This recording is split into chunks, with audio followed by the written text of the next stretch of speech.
Hi friends, welcome back to my YouTube channel. ನಾನು ಇಲ್ಲಿ ಬಟಾಣಿ ಮತ್ತು ಬದನೆಕಾಯಿ ಹಾಕಿ ಗ್ರೇವಿ ಮಾಡ್ತಿದ್ದೀನಿ. ಯಾವ ಥರ ಮಾಡ್ತೀನಿ ಅಂತ ತೋರಿಸ್ತೀನಿ ನೋಡಿ.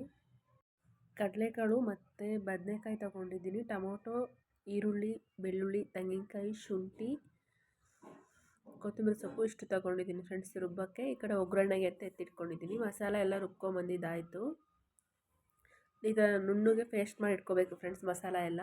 ಇವಾಗ ಒಗ್ಗರಣೆ ಹಾಕ್ಕೊಳ್ತಿದ್ದೀನಿ. ಈರುಳ್ಳಿ ಮತ್ತು ಕರಿಬೇವು, ಟೊಮೊಟೊ ಸೇರಿಸಿ ಒಗ್ಗರಣೆ ಹಾಕ್ಕೊಳ್ತಿದ್ದೀನಿ. ಟೊಮೊಟೊ ಸ್ವಲ್ಪ ಜಾಸ್ತಿ ಹಾಕಿ ಸ್ವಲ್ಪ ಗ್ರೇವಿ ಚೆನ್ನಾಗಾಗುತ್ತೆ.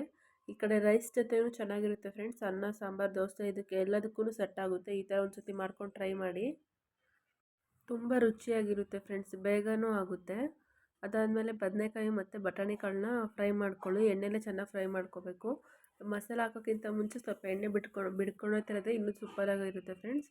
ಎಲ್ಲೂ ವೀಡಿಯೋ ಸ್ಕಿಪ್ ಮಾಡ್ದಲೇ ನೋಡಿ ಫ್ರೆಂಡ್ಸ್.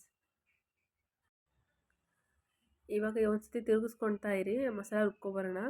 ಮಸಾಲ ರುಬ್ಬಿದ್ದು ಆಯಿತು. ಇವಾಗ ಇದ್ರ ಜೊತೆಗೆ ಆ್ಯಡ್ ಮಾಡ್ಕೊಳ್ಳೋಣ ಫ್ರೆಂಡ್ಸ್. ನೋಡಿ, ಇಷ್ಟು ಸ್ವಲ್ಪ ನಿಮಗೆ ಗಟ್ಟಿ ಬೇಕಾದರೆ ಗಟ್ಟಿ ಮಾಡ್ಕೊಳ್ಳಿ. ತೀರಾ ನೀರು ಥರ ಮಾಡಿಕೊಂಡ್ರೆ ಗ್ರೇವಿ ಚೆನ್ನಾಗಾಗಲ್ಲ. ಚಪಾತಿ ಜೊತೆ ಚೆನ್ನಾಗಾಗುತ್ತೆ ಫ್ರೆಂಡ್ಸ್. ಇದು ಚಪಾತಿ, ಪೂರಿ, ದೋಸೆ, ಇಡ್ಲಿ ಜೊತೆಗೂ ಚೆನ್ನಾಗಿ ಕಾಂಬಿನೇಷನ್ ಅನಿಸುತ್ತೆ ಫ್ರೆಂಡ್ಸ್. ಇವಾಗ ಸ್ವಲ್ಪ ಸಾಲ್ಟ್ ಸೇರಿಸ್ಕೊಳ್ಳಿ.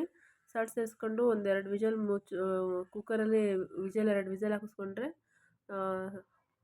ಜಾಸ್ತಿ ಏನು ವಿಜಲ್ ಹೊಡ್ಸ್ಕೊಂಬಿಡಿ ಫ್ರೆಂಡ್ಸ್. ಎರಡೆರಡು ವಿಜಲ್ ಸೇರಿಸಿದ್ರೆ ಸಾಕು. ಇಲ್ಲಾಂದರೆ ಸಾಂಬಾರು ಜಾಸ್ತಿ ವಿಜಲ್ ಹೊಡಿಸಿದ್ರೆ ಅಂದರೆ ಒಂಥರ ಚೆನ್ನಾಗಿ ಬಟಾಣಿ ಎಲ್ಲ ಮೆತ್ತಗಾಗುತ್ತೆ, ಚೆನ್ನಾಗಾಗಲ್ಲ. ಇಷ್ಟು ಸಾಂಬಾರೆಲ್ಲ ರೆಡಿ ಆಯಿತು ಫ್ರೆಂಡ್ಸ್. ಈ ಕಡೆ ಚಟ್ನಿ, ಅನ್ನ, ಸಾರು ಎಲ್ಲ ರೆಡಿ ಮಾಡಿ ಇಟ್ಕೊಂಡಿದ್ದೀನಿ. ಜೀವಂಗೆ ಈ ಥರ ಸಾಂಬಾರೆಲ್ಲ ಇಷ್ಟ ಆಗೋಲ್ಲ ಫ್ರೆಂಡ್ಸ್. ಹಾಗಾಗಿ ಅವನಿಗೆ ಚಟ್ನಿ ಮಾಡಿಕೊಟ್ಟಿದ್ದೀನಿ. ಈಗ ಬಿಸಿ ಬಿಸಿ ಅನ್ನದ ಜೊತೆ ಸೇರಿಸ್ಕೊಂಡು ಊಟ ಮಾಡ್ತಾಯಿದ್ದೀನಿ ನೋಡಿ ಫ್ರೆಂಡ್ಸ್. ಅದಾದಮೇಲೆ ಸ್ವಲ್ಪ ಬಟ್ಟೆ ಎಲ್ಲ ವಾಶ್ ಮಾಡೋದಿತ್ತು ಫ್ರೆಂಡ್ಸ್. ಬಟ್ಟೆ ಎಲ್ಲ ವಾಶ್ ಮಾಡಿಕೊಂಡು ಈ ಕಡೆ ಪಾತ್ರೆ ಎಲ್ಲ ತೊಳ್ಕೊಳ್ಳೋಣ ಅಂತ ಬಂದಿದ್ದೀನಿ. ಪಾತ್ರೆ ಎಲ್ಲ ವಾಶ್ ಮಾಡಬೇಕು. ಇದು ಶುಕ್ರವಾರದ ಬ್ಲಾಗ್ ಆಗಿರುತ್ತೆ. ಶುಕ್ರವಾರ ಮನೆಯೆಲ್ಲ ಕ್ಲೀನ್ ಮಾಡಿಕೊಂಡು ಸಂಜೆ ವಾರ ಮಾಡ್ತಾಯಿದ್ದೀನಿ. ಶುಕ್ರವಾರ ಅಲ್ವಾ ಫ್ರೆಂಡ್ಸ್, ಹಾಗಾಗಿ ಮನೆಯೆಲ್ಲ ಕ್ಲೀನ್ ಮಾಡ್ಕೊತಿದ್ದೀನಿ. ಪ್ಲೀಸ್ ಫ್ರೆಂಡ್, ಎಲ್ಲೂ ವೀಡಿಯೋನ ಸ್ಕಿಪ್ ಮಾಡ್ದಂಗೆ ನೋಡಿ, ಎಲ್ಪ್ ಮಾಡಿ ಫ್ರೆಂಡ್ಸ್.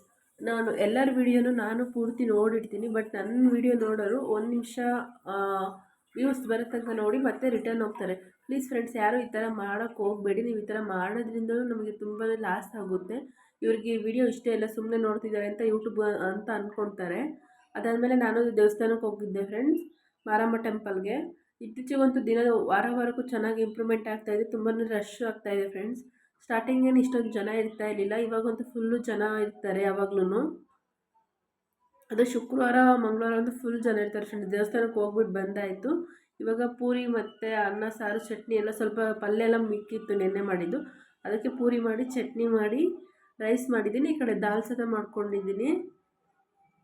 ಈ ವಿಡಿಯೋ ಇಲ್ಲಿಗೆ ಎಂಡ್ ಮಾಡ್ತಿದ್ದೀನಿ. ಲೈಕ್ ಮಾಡಿ, ಕಮೆಂಟ್ ಮಾಡಿ, ವಿಡಿಯೋ ಫುಲ್ ನೋಡಿ ಸಪೋರ್ಟ್ ಮಾಡಿ.